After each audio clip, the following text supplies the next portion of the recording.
أعوذ بالشيطان الرجيم. بسم الله الرحمن الرحيم. يا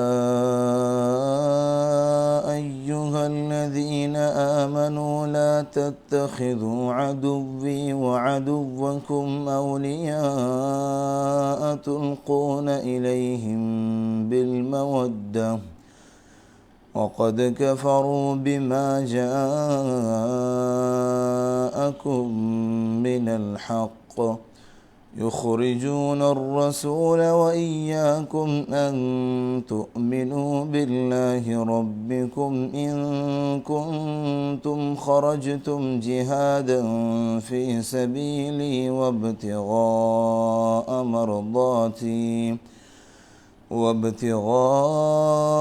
مرضاتي تسرون إليهم بالمودة وأنا أعلم بما أخفيتم وما أعلنتم ومن يفعله منكم فقد ضل سواء السبيل إن يثقفوكم يكونوا لكم أعداء ويبسطوا إليكم أيديهم وألسنتهم بالسوء وودوا لو تكفرون لن تنفعكم أرحامكم ولا أولادكم يوم القيامة يفصل بينكم والله بما تعملون بصير. قد كانت لكم أسوة حسنة في إبراهيم والذين معه إذ قالوا لقومهم إنا براء منكم ومما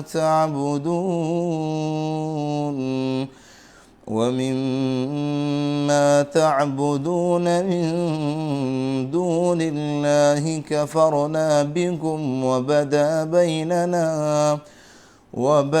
بيننا وبينكم العداوة والبغضاء أبدا حتى تؤمنوا بالله وحده إلا قول إبراهيم لأبيه لأستغفرن لك وما أملك لك من الله من شيء ربنا عليك توكلنا وإليك أنبنا وإليك المصير ربنا لا تجعلنا فتنة للذين كفروا واغفر لنا ربنا إنك أنت العزيز الحكيم. لقد كان لكم فيهم أسوة حسنة لمن كان يرجو الله واليوم الآخر ومن يتول فإن الله هو الغني الحميد.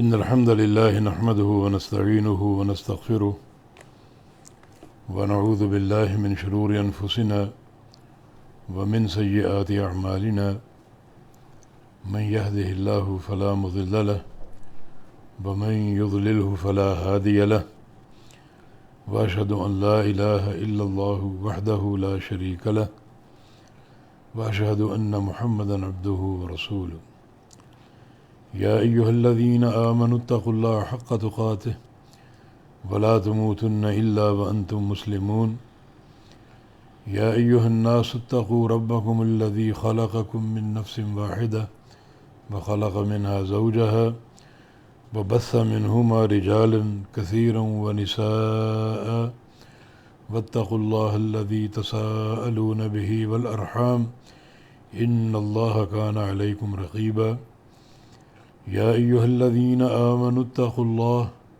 وقولوا قولا سديدا يصلح لكم أعمالكم ويغفر لكم ذنوبكم ومن يطع الله ورسوله فقد فاز فوزا عظيما اللهم صل على محمد وعلى آل محمد كما صليت على إبراهيم وعلى آل إبراهيم إنك حميد مجيد اللهم بارك على محمد وعلى آل محمد كما باركت على إبراهيم وعلى آل إبراهيم إنك حميد مجيد سبحانك لا علم لنا إلا ما علمتنا إنك أنت العليم الحكيم رب اشرح لي صدري ويسر لي أمري واحلل عقدة من لسانی یفقہوا قولی۔ سب سے پہلے اپنے تمام سامعین گرامی قدر کو السلام علیکم ورحمۃ اللہ وبرکاتہ پیش کرتا ہوں، اور آج سورہ ممتحنہ شروع ہوتی ہے، جس کی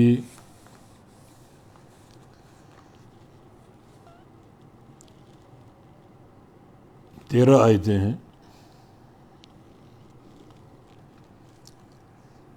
اور اس سورت کا جو مرکزی موضوع ہے وہ ہے کفار سے اظہار برات اور ان سے کسی قسم کی دوستی یا موالات نہ رکھنا۔ سورت کا نام ممتحنہ ہے، جو اس سورت کی آخری آیات سے یہ نام لیا گیا ہے۔ ممتحنہ کا معنی امتحان لینے والی، مختبرہ کے معنی میں۔ امتحان لینے سے مراد وہ خواتین جو صلح حدیبیہ کے بعد مکہ سے مدینہ آتی تھیں، تو اللہ تعالیٰ نے یہ حکم دیا کہ ان کو واپس نہ لوٹایا جائے، مگر ان کے ایمان کا امتحان ضرور لیا جائے کہ ان کا یہاں آنا زمین کی خاطر ہے، یا اپنے شوہر سے ناراض ہو کر آئی ہیں، یا واقعتاً سچے ایمان کے لیے ہجرت کی ہے۔ تو اگر واقعتاً ان کی ہجرت ایمان کے لیے اللہ اور اس کے رسول کی طرف ہے، تو پھر ان کو مدینہ میں رکھا جائے، واپس نہ لوٹایا جائے، کیونکہ صلح حدیبیہ کی ایک شق یہ تھی کہ جو کافر اسلام قبول کر کے ہمارے پاس آئے گا مکہ سے، اسے ہم لوٹا دیں گے آپ کی طرف، اور جو مسلمان یہاں سے مرتد ہو کر آپ کے پاس آئے مکہ مکرمہ، تو اس کو آپ نہیں لوٹائیں گے، اپنے پاس ہی رکھیں گے۔ تو یہ حکم مردوں کے لیے تھا، عورتوں کا ذکر نہیں تھا۔ اور جب ایک عورت مکہ سے آئی جو ام کلثوم بنت عقبہ کے نام سے تھی، اور عبد الرحمن بن عوف کی بیوی تھی. تو بات وہی سامنے آئی کہ یہ مکہ سے آئی ہے اسلام قبول کر کے، تو معاہدے کے مطابق اس کو لوٹایا جائے، مکہ بھیجا جائے. مگر اللہ رب العزت نے اس معاہدے کا اطلاق مردوں تک محدود رکھا. عورت اگر آئے گی تو اس کو واپس نہیں کیا جائے گا. ہاں، اس کے ایمان کا امتحان لیا جائے گا کہ واقعی وہ دل سے اسلام قبول کر کے آئی ہے. تو یہ امتحان اس سورہ مبارکہ میں یہ امتحان والا قصہ مذکور ہے. تو ممتحنہ کو معنی امتحان لینے والی عورت یا خاتون. تو سورۃ ممتحنۃ، وہ صورت جو امتحان لینے والی ہے ان خواتین کا جو مکہ سے مدینہ آئیں، تو ان کے صدق ایمان کا جائزہ لیا جائے، اور واقعی اگر وہ دل سے مسلمان ہو کر آئی ہیں تو پھر ان کو لوٹانا جائز نہیں ہے، ان کو مدینہ میں رکھا جائے. اور اگر ان کا اسلام علاقے یا خطے کی خاطر ہے یا اپنے شوہر اور گھر والوں سے ناراض ہو کر آئی ہے تو پھر ان کو نہ رکھا جائے. تو چونکہ امتحان کا موضوع آگے آئے گا انشاءاللہ اس سورہ کے آخر میں، وہاں تفصیل سے پڑھیں گے، اس لیے سورت کا نام ممتحنہ رکھا گیا.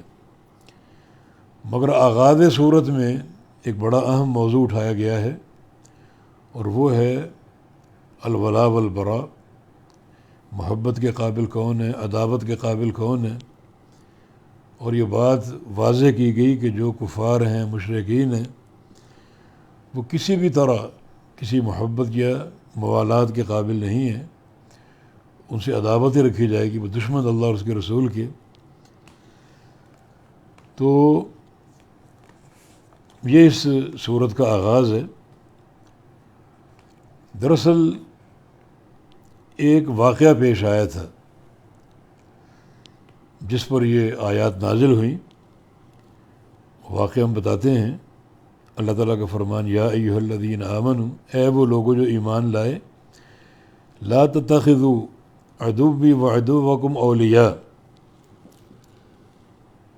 نہ بناؤ، نہ پکڑو میرے دشمنوں کو اور اپنے دشمنوں کو اولیاء، اپنا دوست.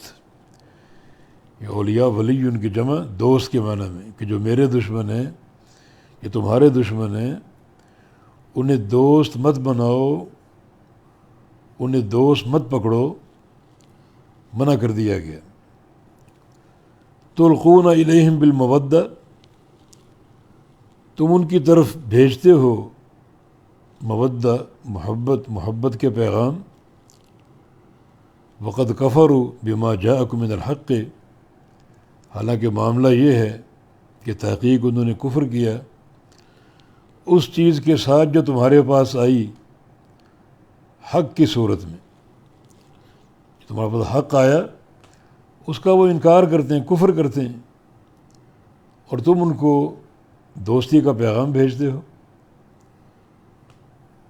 قصہ یہاں پر یہ ہے کہ نبی علیہ السلام نے جناب علی بن ابی طالب رضی اللہ عنہ اور زبیر بن عوام رضی اللہ عنہ اور مقداد بن اسود رضی اللہ عنہ، ان تینوں کو بلایا اور بلا کر فرمایا کہ انطلقوا حتی تأتوا روضۃ خاخ، تم تینوں جاؤ اور مکہ کے راستے ایک جگہ ہے جس کا نام روضہ خاخ ہے، وہاں ایک عورت کو پاؤ گے، زیورات میں وہ لدی پھدی. تو اس کے پاس ایک خط ہے، وہ خط اس سے برآمد کرو اور لے کر میرے پاس آؤ. تو یہ تینوں صحابہ سرپٹ دوڑتے ہوئے گئے، اور واقعی روضہ خاخ مقام پر جب پہنچے تو وہاں انہیں یہ خاتون نظر آ گئی. کہ نبی علیہ السلام کی صدق نبوت کی ایک نشانی، اللہ تعالیٰ نے آپ کو خبر دی اور وہ خبر حرف بحرف درست ثابت ہوئی. وہ عورت نظر آ گئی. تو ان تینوں نے اس کو روک لیا اور کہا کہ خط ہمیں دو. تو اس خاتون نے کہا میرے پاس کوئی خط نہیں ہے. تو ان تینوں نے فرمایا کہ خط ہے اور تم دو، حتیٰ کہ ظاہری تلاشی بھی لی گئی، اس کا سامان دیکھا گیا، کپڑے دیکھے گئے، مگر وہ خط برآمد نہ ہوا۔ اگر یہ تینوں کسی عام بادشاہ کے قاصد ہوتے واپس چلے جاتے کہ خط ہم نے ڈھونڈا برآمد نہیں ہوا، مگر انہیں اللہ کے نبی نے بھیجا تھا اور اللہ کے نبی کی خبر غلط نہیں ہو سکتی، تو ان صحابہ نے کہا خط ہے تمہارے پاس، دے دو۔ وہ بار بار انکار کر رہی، حتیٰ کہ ان صحابہ نے کہا لَتُخْرِجَنَّ الْكِتَابَ أَوْ لَنُلْقِيَنَّ الثِّيَابَ، خط دے دو ورنہ ہم تمہارے کپڑے اتار دیں گے اور کپڑے اتار کے تلاشی لیں گے۔ یہ قسم کی اس کو تنبیہ کی، دھمکی دی، جو کارگر ثابت ہوئی، اور اپنی برہنگی سے بچنے کے لیے اس نے اپنے جو اس کے بال تھے، بالوں کی کسی چٹیا یا مینڈی کے اندر سے کھول کر خط نکال کر دے دیا۔ تو اللہ کے نبی صلی اللہ علیہ وسلم کی ہر خبر حرف بحرف سچی ثابت ہوئی۔ آپ اللہ کے سچے رسول ہیں، ہمیشہ اللہ تعالیٰ کی وحی سے بات کرتے ہیں۔ یہ بھی اللہ نے آپ کو خبر دی جو کہ درست ثابت ہوئی، عورت بھی مل گئی اور خط بھی مل گیا۔ وہ خط لے کر نبی علیہ السلام کے پاس تینوں صحابہ آ گئے۔ وہ خط تھا آپ کے صحابی حاطب بن ابی بلتع کی طرف سے، حاطب بن ابی بلتع، اور اس نے وہ خط قریش مکہ کے نام لکھا تھا، کفار قریش کے نام، اور صرف اتنی خبر دی تھی کہ اللہ کے نبی صلی اللہ علیہ وسلم تم تک آنے والے ہیں، پروگرام بن رہا ہے، تیاری ہو رہی ہے، اور وہ مکہ آنے والے ہیں، اتنی خبر دی۔ نبی علیہ السلام نے حاطب کو بلا لیا، کیونکہ واقعتاً فتح مکہ کی تیاری ہو رہی تھی۔ بلا لیا حاطب کو اور پوچھا کہ یہ تم نے کیا کیا؟ ما ھذا یا حاطب، یہ کیا کیا تم نے، یہ کیا معاملہ ہے؟ تو حاطب نے کہا کہ لا تعجل علیہ یا رسول اللہ صلی اللہ علیہ وسلم، یا رسول اللہ صلی اللہ علیہ وسلم مجھ پر جلدی نہ کیجیے، حکم لگانے میں جلدی نہ کیجیے، میری بات سن لیجیے۔ بات یہ ہے کہ جتنے مہاجرین ہیں جو مکہ سے ہجرت کر کے مدینہ آئے، وہاں اپنا مال چھوڑ آئے، اپنے قرابت داروں کو چھوڑ آئے، تو ان میں سے ہر ایک کی وہاں قرابت ہے، تعلق ہے۔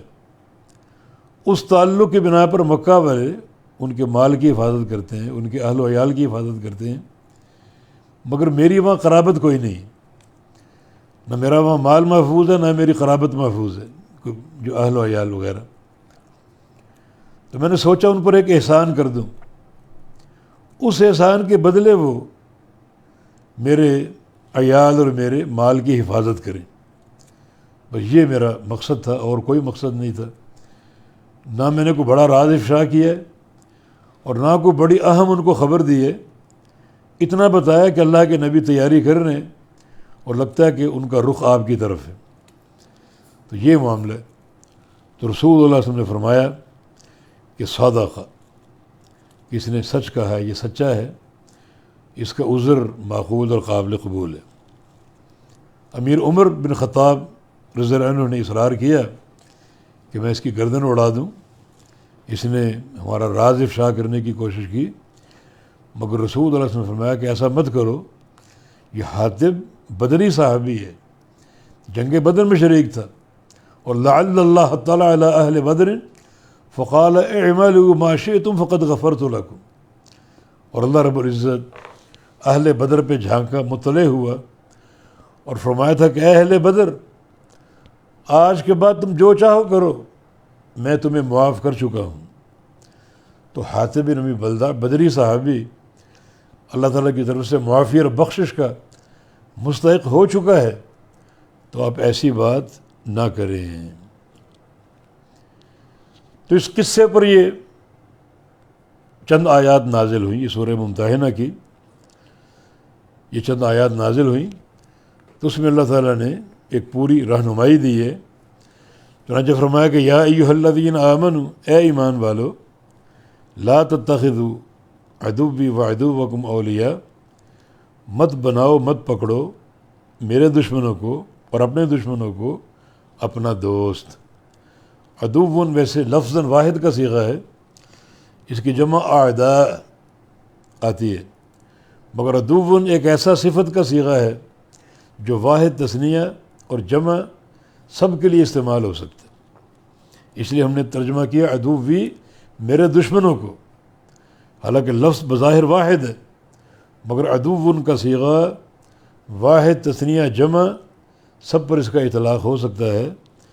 تو فرمایا کہ مت بناؤ مت پکڑو میرے دشمنوں کو اور اپنے دشمنوں کو. یعنی اللہ تعالیٰ نے اہل مکہ کو اپنا دشمن قرار دیا. اس میں اہل مکہ کے لیے بہت ہی زبردست تغلیظ کا اور تنبیہ کا پہلو ہے، اور جو ان کا معاملہ ہے اہل مکہ کا اس کی خطورت کو واضح کیا کہ انہوں نے کفر اختیار کر کے یعنی کس طرح وہ میرے دشمن بن گئے. تو اللہ تعالیٰ اگر کسی کو اپنا دشمن قرار دے تو یقیناً یہ اس جرم کی ایک عظمت کی دلیل ہے کہ ان کا جرم بہت بڑا ہے، اتنا بڑا کہ اللہ کے دشمن بن گئے. حالانکہ اللہ کو مانتے تھے وہ، مگر نبی علیہ السلام کی نبوت کا انکار کر کے انہوں نے اللہ کی دشمنی مول لی. تو مقصود کیا ہے اس سے؟ مقصود اس سے جو ان کا جرم ہے اس جرم کی ایک خطورت اور عظمت کو بیان کرنا، اور اس میں یعنی سختی برتنا کہ یہ اپنے اس کردار کے ذریعے اللہ تعالیٰ کے دشمن بن چکے ہیں.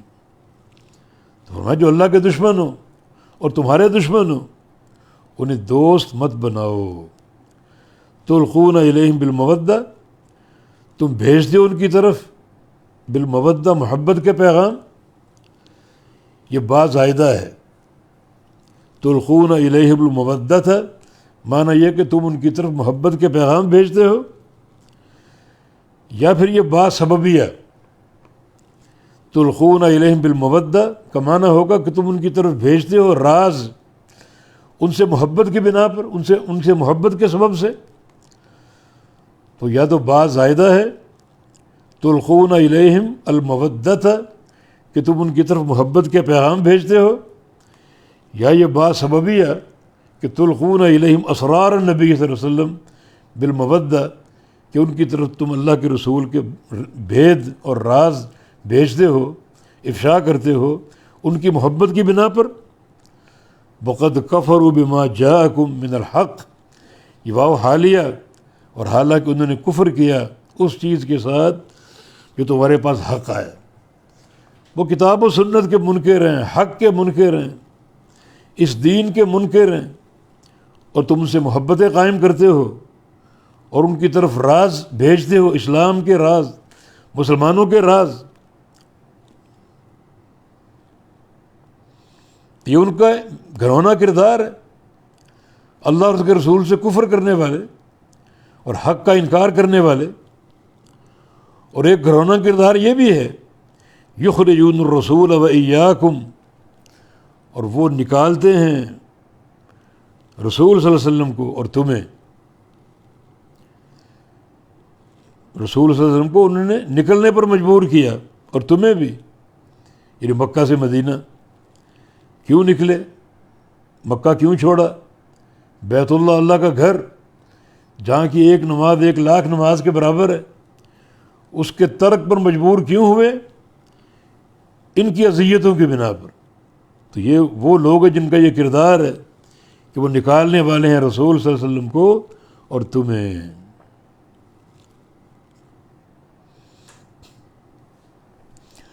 ان تؤمنوا باللہ ربکم، اس بنا پر کہ تم ایمان لائے اللہ تعالیٰ کے ساتھ جو کہ تمہارا رب ہے. یعنی تمہارا جرم کیا ہے؟ تم اللہ پر ایمان لائے، اپنے رب پر ایمان لائے، اور اس جرم کی بنا پر انہوں نے تمہیں بھی مکہ سے نکالا اور رسول اللہ صلی اللہ علیہ وسلم کو مکہ سے نکالا. جن کے یہ جرائم ہوں بھلا وہ دوستی کے قابل ہو سکتے ہیں؟ تو اللہ رب العزت نے ان کے 2 جرائم کا ذکر کیا. ایک ان کا انکار حق، اور دوسرا رسول اللہ صلی اللہ علیہ وسلم کو اور مسلمانوں کو اذیتیں دینا حتیٰ کہ انہیں ترک مکہ پر مجبور کر دیا، ہجرت پر مجبور کر دیا۔ یخرجون الرسول، یہ منصوب میں مفعول واقع ہو رہا ہے، وَإِيَّاكُمْ باؤ حرف عطف ہے، ایاکم معطوف، اس کا عطف رسول پر ہے، یہ بھی منصوب، یعنی منصوب نصب کی ضمیر ہے، منفصل ضمیر، جبکہ قاعدہ یہ ہے کہ جہاں ضمیر متصل آ سکتی ہو وہاں منفصل ضمیر نہ لائیں تو بہتر، مگر یہاں اللہ تعالیٰ نے ضمیر منفصل استعمال کی، جس کا معنی یہ کہ متصل جہاں آ سکتی ہو وہاں منفصل لانا بھی جائز ہے، کیونکہ اصل متصل ضمیر کے ساتھ عبارت یوں ہوتی یخرجونکم بالرسول، یہ ضمیر منصوب متصل ہے اور رسول کا اس پر عطف ہوتا، ضمیر متصل ہوتی، اور یہی جو عام قاعدہ اس کے مطابق ہے، مگر متصل کی بجائے ضمیر منفصل کا استعمال ایک جواز کی طرف اشارہ ہے کہ جہاں متصل آتی ہو وہاں منفصل لانا جائز ہے، اگر کوئی وجہ ہو تو۔ یہاں وجہ کیا ہے؟ یہاں وجہ رسول کو مقدم کرنا تم پر، رسول کے شرف کی بنا پر، تو اس میں رسول کی تقدیم یہ آپ کے تشریف کے لیے، آپ کے شرف اور تکریم کے لیے ہے، اور اس کے لیے ضمیر منفصل استعمال کر لی تاکہ رسول کا نام اور ذکر مقدم ہو تمہارے ذکر سے۔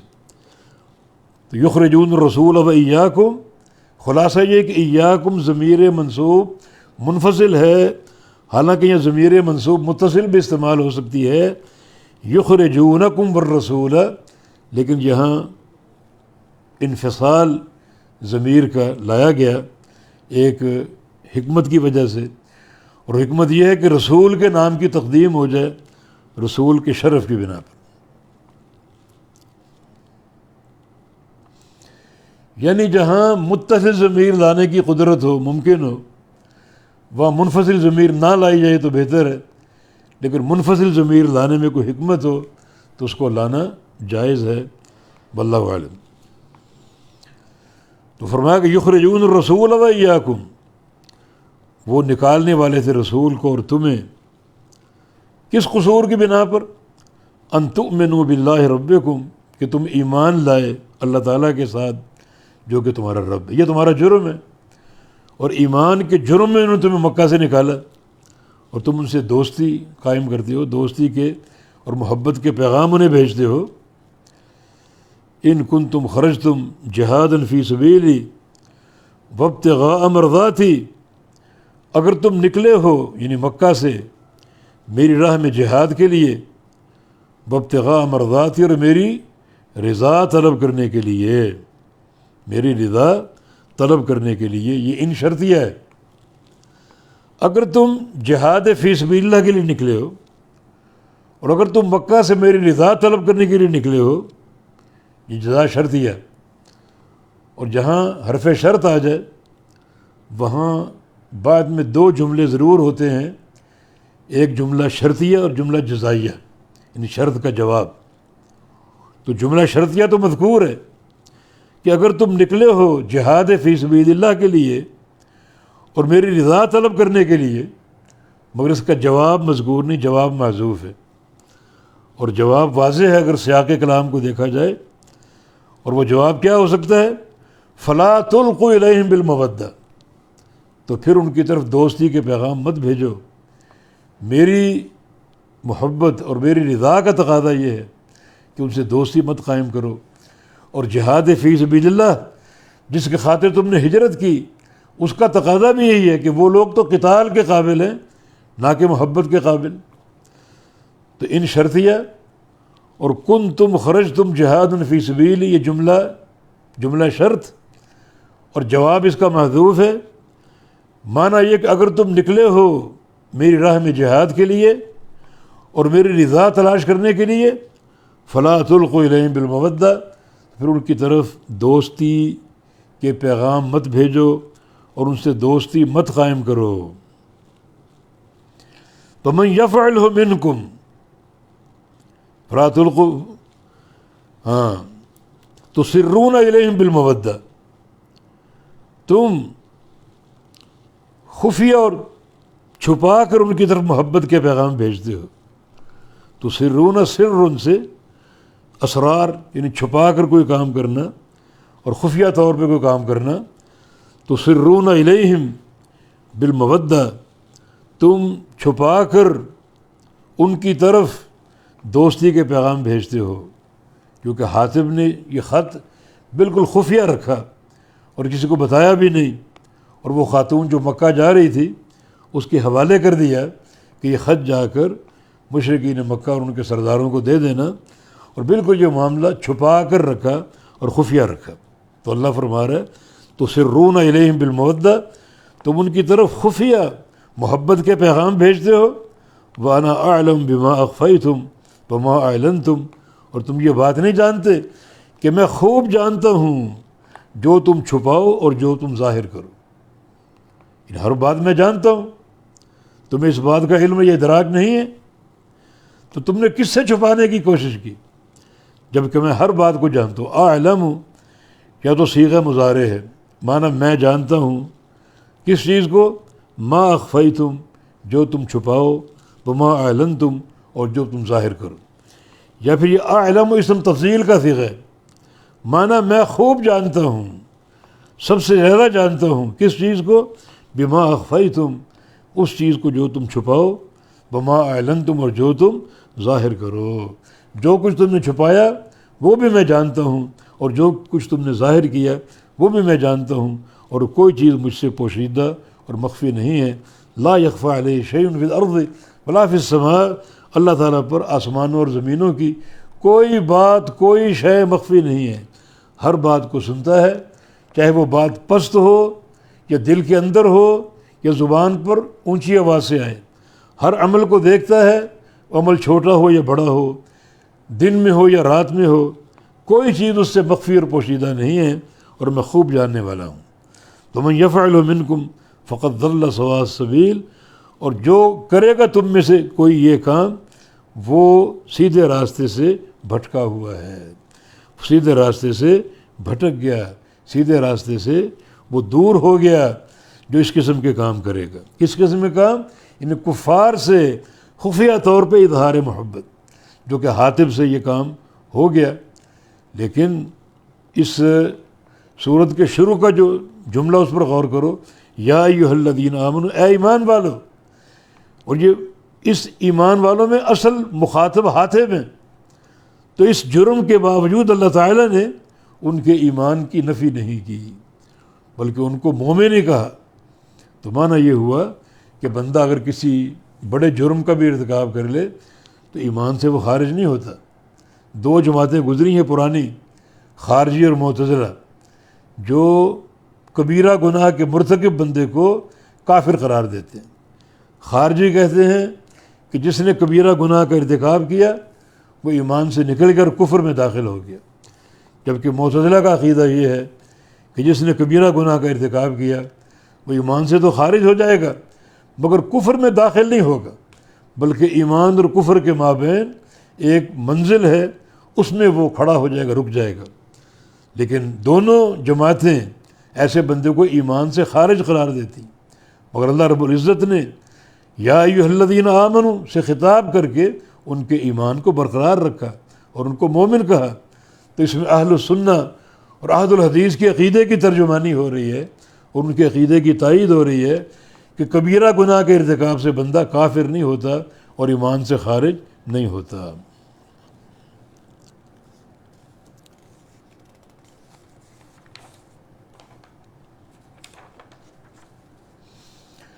اب فرمایا کہ جن کو تم خط لکھتے ہو یا جن سے تم اظہار محبت، اظہار دوستی کرتے ہو، ان کا حال سن لو.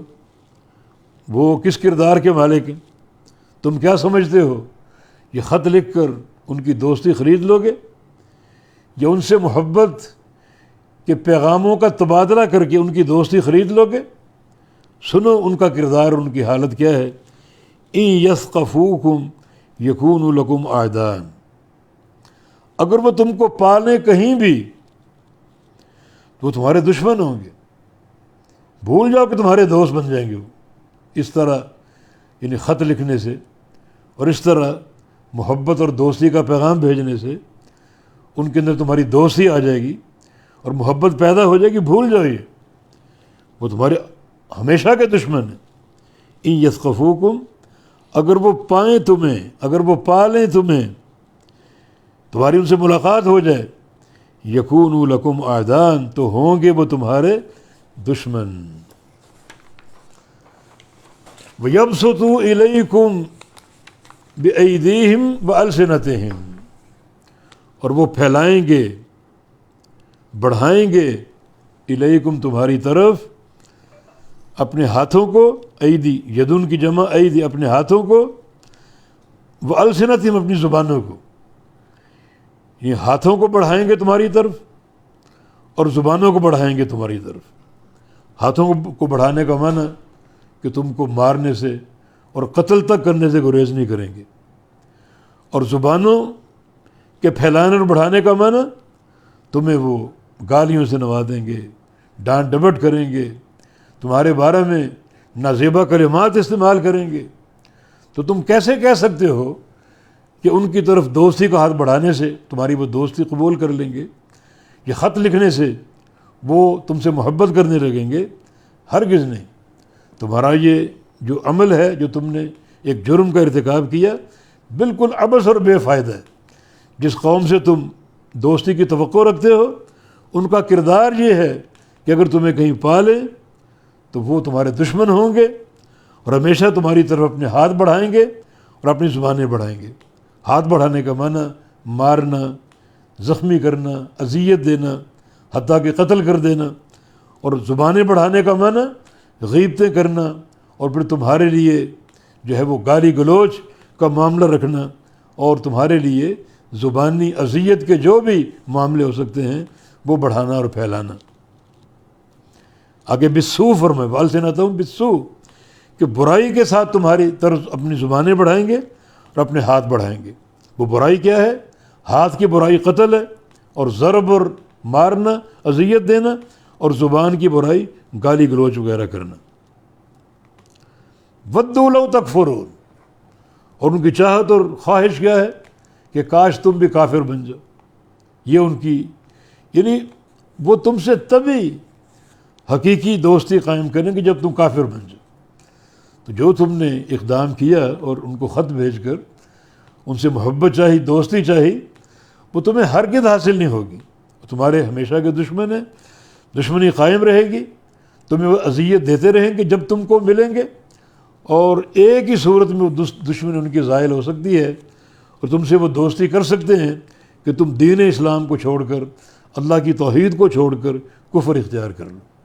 تو وَوَدُّوا لَوْ تَكْفُرُونَ، یہ واو عاطف ہے اور اس کا عطف جواب شرط یکون لکم اعداء پر ہے. یعنی یہ بھی یعنی اس شرط کی جزا ہے جو پیچھے گزری کہ وہ وَدُّوا لَوْ تَكْفُرُونَ، کہ وہ چاہتے ہیں کہ تم کافر بن جاؤ. یہی ایک دوستی کی شکل ہے تمہاری ان کی، ورنہ کوئی دوستی قائم نہیں ہو سکتی. اور تم نے یہ کام کن کی خاطر کیا؟ یہ خط کس کے لیے لکھا؟ اپنے رشتہ داروں کو بچانے کے لیے، اپنے ارحام جو آپ کے رشتہ دار مکہ میں ان کو بچانے کے لیے تم نے یہ لکھا. ان کا بھی سن لو، لن تنفعکم ارحامکم ولا اولادکم، نہیں نہ ہرگز نفع نہیں دے سکتے تمہارے رشتہ دار اور نہ تمہاری اولاد. یعنی اولاد بھی ارحام میں شامل ہے، مگر اولاد کو ارحام کے بعد ذکر کرنا اس کو بولتے ہیں عطف الخاص علی العام، یعنی خاص لفظ کا عطف عام لفظ پر. تو اولاد حالانکہ ارحام کے ضمن میں آتے ہیں، مگر ارحام رشتہ داروں کا ذکر کر کے اولاد کا خاص طور پر ذکر کرنا، یہ آپ کے دلوں کی ایک نرمی کے لیے اور آپ کے اندر جو ہے ایک جذبہ ابھارنے کے لیے، کیونکہ اولاد کی محبت سب سے بڑھ کر ہوتی ہے. مگر سن لو، نہ یہ ارحام تمہیں نفع دے سکتے ہیں، اور نہ تمہاری اولاد نفع دے سکے گی قیامت کے دن۔ تو جن کی خاطر تم نے یہ کچھ کیا وہ تمہارے کسی کام نہ آ سکیں گے، قیامت کے دن وہ تمہارا کوئی نفع نہیں کر سکیں گے، بلکہ نفع تو دور کی بات ہے۔ یوم یفر المرء من اخیہ وامہ وابیہ وصاحبتہ وبنیہ، اس دن ہر شخص بھاگے گا اپنے بھائی کو چھوڑ کر، اپنی ماں باپ کو چھوڑ کر، اپنی اولاد اور بیوی بچوں کو چھوڑ کر، سب کو چھوڑ کے بھاگے گا۔ تو کیا فائدہ ہوا؟ کیا فائدہ دے سکتے ہیں یہ؟ تو اللہ تعالیٰ نے پورا یعنی مسئلے کی حقیقت کو واضح کر دیا۔ یعنی یہ اللہ اور اس کے رسول کے دشمنوں سے دوستی کے پیغام بھیجنا اور دوستی کے تبادلے کرنا یہ ایک ناجائز امر ہے، کیونکہ اللہ اور اس کے رسول کے دشمن دوستی کے قابل نہیں بلکہ دشمنی کے قابل۔ اور پھر ساتھ ساتھ اللہ رب العزت نے ان کا کردار بھی پیش کر دیا کہ جن کو تم نے خط لکھے وہ تمہارے ہمیشہ کے سدا کے دشمن ہیں، ہمیشہ وہ چاہیں گے تمہیں اذیت دیں اپنی زبانوں سے، اپنے ہاتھوں سے، اور جن رشتہ داروں کو تم نے بچانے کی کوشش کی اور جن کے تحفظ کے لیے کام کیا وہ تمہارا قیامت کے دن کیا نفع دے سکیں گے، کیا کام تمہارا بنا سکیں گے؟ وہ بھی کسی کام نہیں آئیں گے، انہیں چھوڑ کر تم بھاگو گے، بلکہ تمہیں پھر اس معاملے میں اللہ تعالیٰ کے حساب کا سامنا کرنا پڑے گا۔ اسی بات کا آگے ذکر ہے، یوم القیامت یفصل بینکم، اللہ تعالیٰ قیامت کے دن تمہارے درمیان فیصلہ کرے گا، یعنی جو بھی تم نے کام کیے دنیا میں ان کا فیصلہ ہوگا۔ اور ان کاموں میں سے ایک کام یہ بھی ہے کہ اگر آپ کے دلوں میں کفار کی دوستی ہو، اللہ کے دشمنوں سے دوستی ہو، اور ان کی دوستی کی خاطر آپ طرح طرح کے اقدام کریں، تو قیامت کے دن یہ سارے معاملے سامنے آئیں گے اور اللہ تعالیٰ فیصلہ فرمائے گا۔ واللہ بما تعملون بصیر، اور بے شک اللہ رب العزت جو تم عمل کرتے ہو انہیں خوب اور بہت دیکھنے والا ہے۔ جب وہ ہر عمل کو دیکھ رہا ہے تو ہر عمل کی وہ جزا دے گا، ہر عمل کی سزا دے گا۔ عمل اگر برا ہے تو سزا دے گا، اور عمل اگر اچھا ہے تو اس کا اچھا بدلہ دے گا۔ تو واللہ، اور اللہ تعالیٰ بما تعملون بصیر، جو تم عمل کرتے ہو انہیں خوب دیکھنے والا اور خوب جاننے والا ہے۔ آگے اللہ رب العزت نے سمجھایا کہ تمہارے اندر ابراہیم علیہ السلام کا نمونہ کیوں نہیں؟ اس معاملے میں یعنی محبت اور عداوت کے معاملے میں تم ابراہیم علیہ السلام کو اپنے لیے آئیڈیل اور مثال کیوں نہیں بناتے؟ کیا ان کا منہج تھا؟ اس منہج کو کیوں نہیں اختیار کرتے؟ تم جو کفار سے دوستی اور محبت کے تبادلے کرتے ہو اور اپنے راز تک ان کو دینے کی کوشش کرتے ہو، ابراہیم خلیل اللہ علیہ السلام کا نمونہ تمہارے اندر کیوں نہیں، اور کب آئے گا یہ نمونہ؟ تو آگے ابراہیم علیہ السلام کے ایک عظیم اعتقادی کردار کا ذکر کیا کہ بجائے اس کے کہ تم کفار سے دوستیاں کرو، اپنے اندر ابراہیم علیہ السلام کا عقیدہ اور ان کا منہج پیدا کرنے کی کوشش کرو۔ وہ عقیدہ کیا ہے؟ قد کانت لکم اسوۃ حسنۃ فی ابراہیم، تحقیق تمہارے لیے اسوہ ہے، نمونہ ہے، حسنہ بہت ہی اچھا اور بہت ہی خوبصورت، کس میں؟ فی ابراہیم، ابراہیم علیہ السلام میں، خلیل اللہ علیہ السلام، والذین معہ، اور وہ لوگ جو ان کے ساتھ تھے، یا وہ آپ کے اصحاب یا وہ انبیاء۔ اللہ تعالیٰ نے آگے انبیاء ان کی اولاد میں بھیجے، ان کی اولاد میں سے، تو وہ بھی ان کے ساتھ ہے باعتبار عقیدہ کے، تو وہ اسوہ تم کیوں نہیں اختیار کرتے ابراہیم علیہ السلام کا اور ان کے اصحاب کا، ان امتیوں کے جو ایمان لائے تھے ان پر، یا ان انبیاء کے جو ان کے بعد ہے، وہ نمونہ اپنے اندر کیوں نہیں پیدا کرتے؟ یعنی ابراہیم علیہ السلام جس طرح مشرکین سے بیدار ہوئے اور ان سے عداوت کا اعلان کیا، تم مشرکین سے بیزار کیوں نہیں ہوتے اور ان سے عداوت کا اظہار کیوں نہیں کرتے؟ انہیں خط کیوں لکھتے ہو اور ان کی طرف محبت کے پیغام کیوں بھیجتے ہو؟ ابراہیم علیہ السلام کا نمونہ کیا ہے؟ اذ قالوا لقومہم، یاد کرو جب کہا انہوں نے اپنی قوم سے، ابراہیم علیہ السلام نے اور ان کے ساتھیوں نے، ان کے اصحاب نے، ان کے صحابہ نے جب کہا اپنی قوم سے، کیا کہا؟ انا براء منکم، بے شک ہم بری ہیں تم سے. براء یہ جمع کا صیغہ، بری اس کا واحد ہے، بریء اس کا واحد، جمع اس کی براء. جیسے شریک ان کی جمع شرکاء یا ظریف ان کی جمع ظرفاء. یہ فعیل فعلاء کا وزن ہے، واحد کا وزن فعیل ہے اور جمع کا وزن فعلاء ہے. تو براء جمع ہے فعلاء کے وزن پر، اور اس کا واحد بریء ہے فعیل کے وزن پر. جیسے ظریف فعیل کا وزن ہے اور اس کی جمع ظرفاء ہے. یہ شریف فعیل کا وزن ہے اور اس کی جمع شرفاء ہے. تو اسی طرح یہاں براء بریء کی جمع، بری کا معنی بری ہونے والے، ناراض ہونے والے، لا تعلق ہونے والے. جب انہوں نے اپنی قوم سے کہا انا براء منکم، بے شک ہم تم سے بری ہیں، لا تعلق ہیں، ناراض ہیں اور بیزار ہیں تم سے. ومما تعبدون من دون اللہ، اور ان سے جن کو تم اللہ کے سوا پکارتے ہو، جن کی تم عبادت کرتے ہو. ومما تعبدون، اور ان سے جن کی تم عبادت کرتے ہو، من دون اللہ، اللہ کے علاوہ جو بت ہیں، جو تم نے تراشے بنائے، ہم ان سے بھی بیدار ہیں اور تم سے بھی بیدار ہیں. تو تمہارا عقیدہ چونکہ شرکیہ ہے اور تم مشرک ہو، ہمارا تم سے کوئی تعلق نہیں ہے، یہ اظہار بیداری ہے. تو فرمایا کہ یہ نمونہ کیوں نہیں اپناتے؟ ان سے دوستی کے تبادلے کیوں کرتے ہو؟ خط کیوں لکھتے ہو ان کو؟ یہ نمونہ ہے جو تمہارے لیے قابل مثال ہے، جس کی تم نے پیروی کرنی ہے.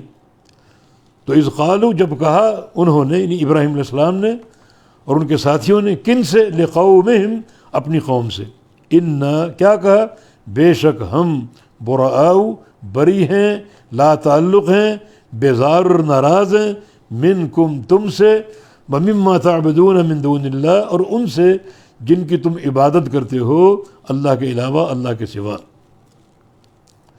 کفرنا بکم، ہم تمہارا انکار کرتے، تمہیں نہیں مانتے. ہم کچھ بھی تمہاری اونچی شان بن جائے، مال و دولت آ جائے، بڑے بڑے عہدے اور منصب آ جائیں، لیکن چونکہ تم مشرک ہو ہم تمہیں نہیں مانتے.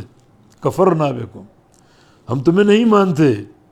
وبدا بیننا وبینکم العداوۃ والبغضاء ابدا، اور ظاہر ہو چکی، بدا یبدو بمعنی ظاہر، ظاہر ہو چکی، بیننا ہمارے درمیان، وبینکم اور تمہارے درمیان، العداوۃ عداوت دشمنی، والبغضاء اور بغض، ابداً ہمیشہ کے لیے. عداوت کا تعلق عمل سے ہے، یعنی ہمارا ہر فعل تمہاری عداوت پر قائم ہوگا. اور بغضاء کا تعلق دل سے، کیونکہ بغض دل میں ہوتا ہے. تو ہماری عملی طور پر بھی تم سے عداوت ہے اور قلبی طور پر بھی تم سے بغض ہے. العداوہ والبغضاء، یہ دیکھیں کتنی شدت کے ساتھ اہل کفر کے ساتھ اظہار برات ہے، اظہار نفرت ہے، اظہار لا تعلقی ہے، کہ عملی اعتبار سے بھی ہم تمہارے دشمن ہیں، کوئی دوستی نہیں، اور قلبی اعتبار سے بھی ہمارے دل تمہارے بغض سے بھرے ہوئے، اور آبداً ہمیشہ کے لیے، کوئی ایک مخصوص وقت کے لیے نہیں. تو یہ ابراہیم علیہ السلام کا کردار اور ان کے ماننے والوں کا کردار. ہم تمہارا انکار کرتے ہیں، وہ بدا اور ظاہر ہو چکی، بیننا و بینکم، ہمارے اور تمہارے درمیان، کیونکہ ہم موحد ہیں، مسلمان ہیں، مومن ہیں، اور تم مشرک اور کافر ہو. تمہارے درمیان ظاہر ہو چکی العداوت، عداوت دشمنی، والبغضاء اور بغض، آبداً ہمیشہ کے لیے. ہمیشہ سے مراد جب تک تم کفر پر قائم ہو اور شرک پر قائم ہو، اس وقت تک یہ عداوت قائم ہے، اور کوئی دنیا کی طاقت اس کو خرچ نہیں کر سکتی، ختم نہیں کر سکتی. تم مال ختم کرو، مال خرچ کرو عداوت ختم کرنے کے لیے، دوستی قائم کرنے کے لیے، ہرگز نہیں کر سکو گے. ہمیں عہدے پیش کرو، ہرگز نہیں ختم کر سکو گے. فرمایا کہ ہمیشہ کی عداوت قائم ہے. ہاں ایک ہی صورت میں یہ عداوت ختم ہو سکتی ہے اور یہ بغض ختم ہو سکتا ہے، حتیٰ تؤمنوا باللہ وحدہ، حتیٰ کہ تم ایمان لے آؤ ایک اللہ پر. اللہ پر ایمان لے آؤ جو ہمارا رب ہے، جس پر ہمارا ایمان ہے، جس کی توحید ہمارے اصل عقیدے کی جان ہے. اس اللہ پر ایمان لے آؤ، عداوتیں ختم ہو جائیں گی، بغض ختم ہو جائے گا، اور عملی طور پہ ہم تمہارے دوست بن جائیں گے، اور جو دل کا بغض ہے وہ محبت میں تبدیل ہو جائے گا. پھر قلبی دشمنیاں، عملی دشمنیاں ساری کی ساری ختم ہو جائیں گی، اور ہمارے بیچ دوستی قائم ہو جائے گی۔ الا قول ابراہیم علیہ ابیہ، مگر ابراہیم علیہ السلام کا ایک قول جو انہوں نے اپنے باپ سے کہا تھا۔ یہ الا حرف استثناء، یہ استثناء متصل ہے، معنی یہ کہ ابراہیم علیہ السلام کا پورا کردار، ان کا ہر قول آپ کے لیے نمونہ ہے۔ اپنی قوم سے کیا کہا انہوں نے؟ ہم تم سے بری ہیں اور لا تعلق ہے۔ اور کیا کہا؟ ہم تمہیں نہیں مانتے، کوئی تمہاری شان ہمارے سامنے نہیں ہے، کچھ نہیں مانتے۔ اور کیا کہا؟ ہمارے تمہارے درمیان ہمیشہ کی دشمنی قائم، اور ہمارے دل تمہارے بغض سے بھرے ہوئے۔ اور ساتھ کیا کہا؟ جب تک تم کفر پر قائم ہو یہ بغض قائم رہے گا۔ اور مزید کیا کہا؟ ہاں اللہ پر ایمان لے آؤ تو دوستی قائم ہو جائے گی۔ یہ ساری باتیں ابراہیم علیہ السلام کی تمہارے لیے نمونہ ہے، اس نمونے کی پیروی کرو۔ ہاں ایک ابراہیم علیہ السلام کی بات ایسی ہے جو آپ کے لیے نمونہ نہیں ہے، وہ آپ نے نہیں کرنی۔ وہ بات کیا ہے؟ ابراہیم علیہ السلام نے اپنے والد سے استغفار کی دعا کا وعدہ کیا تھا، تو وعدہ چونکہ کیا وہ دعا کرنی پڑی، اللہ پاک نے تنبیہ کر دی اور آئندہ مشرکین کے لیے دعا کرنے سے روک دیا۔ تو ابراہیم علیہ السلام نے جو اپنے باپ سے، جو کہ مشرک تھا، استغفار کی دعا کا وعدہ کیا اور استغفار کی دعا کرنے کا کہا، ابراہیم علیہ السلام کی یہ بات آپ کے لیے نمونہ نہیں ہے۔ باقی ساری باتیں نمونہ ہیں، ساری باتیں اسوہ حسن ہیں، اور ساری باتوں میں ان کی اتباع کرو اور ان کی پیروی قبول کرو۔ ہاں الا قول ابراہیم، سوائے ابراہیم علیہ السلام کے اس قول کے لے ابی ہے جو اپنے باپ سے انہوں نے کہا تھا۔ کیا کہا تھا؟ لأستغفرن لک، میں ضرور استغفار کروں گا آپ کے لیے۔ لام حرف تاکید، کیونکہ وعدہ کر لیا استغفار کا تو استغفار کرنا پڑا، پھر اللہ نے روک دیا، پھر کبھی استغفار نہیں کیا، کیونکہ مشرکین استغفار کی دعا کے مستحق نہیں ہیں، مشرکین اللہ کے دشمن ہیں، اللہ تعالیٰ کا دین ان سے بری ہے، تو ان کے لیے استغفار کیسے ہو سکتا ہے؟ ان کا جنازہ کیسے ہو سکتا ہے؟ ان کی نماز اب کیسے پڑھ سکتے ہیں؟ تو الا قول ابراہیم لابیہ ہے، مگر ابراہیم علیہ السلام کا وہ قول جو اپنے باپ سے انہوں نے کہا۔ کیا کہا؟ لاستغفرن لک، میں ضرور آپ کے لیے استغفار کروں گا۔ ان کا یہ قول نمونہ نہیں ہے، اسوہ نہیں ہے۔ وما املک لک من اللہ من شیء، اور ساتھ یہ کہا کہ میں نہیں ہوں مالک آپ کے لیے، میں نہیں ہوں صاحب اختیار آپ کے لیے، من اللہ، اللہ تعالیٰ سے، من شیء، کچھ بھی، یعنی اللہ تعالیٰ سے کوئی چیز آپ کو دلواؤں، مجھ میں اس کا اختیار نہیں ہے، یعنی مجھ میں یہ اختیار نہیں۔ دعا تو کروں گا مگر یعنی یقینی طور پہ آپ کے لیے بخشش ہو جائے اور آپ کے لیے استغفار ہو جائے، اس کا مجھے کوئی اختیار نہیں۔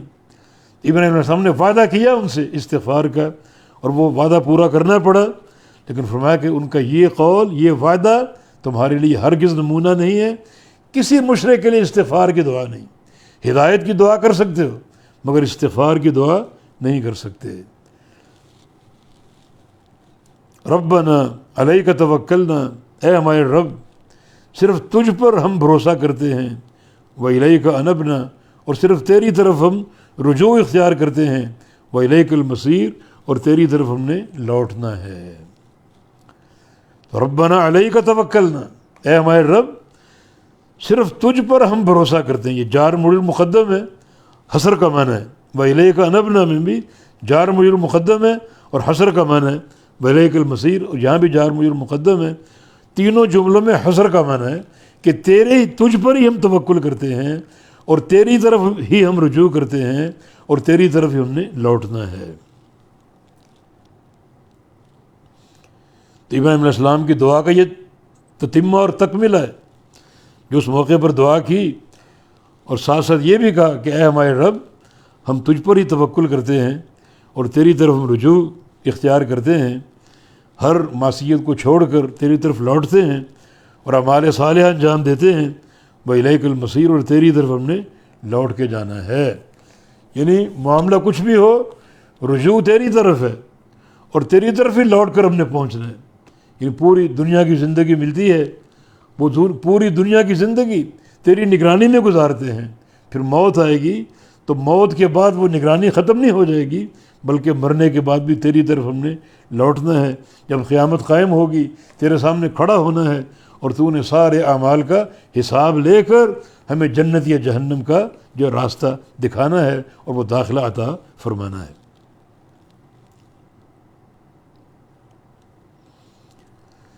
اسی پر اکتفا کرتے ہیں۔ بارک اللہ فیکم، وآخر دعوانا الحمد للہ رب العالمین۔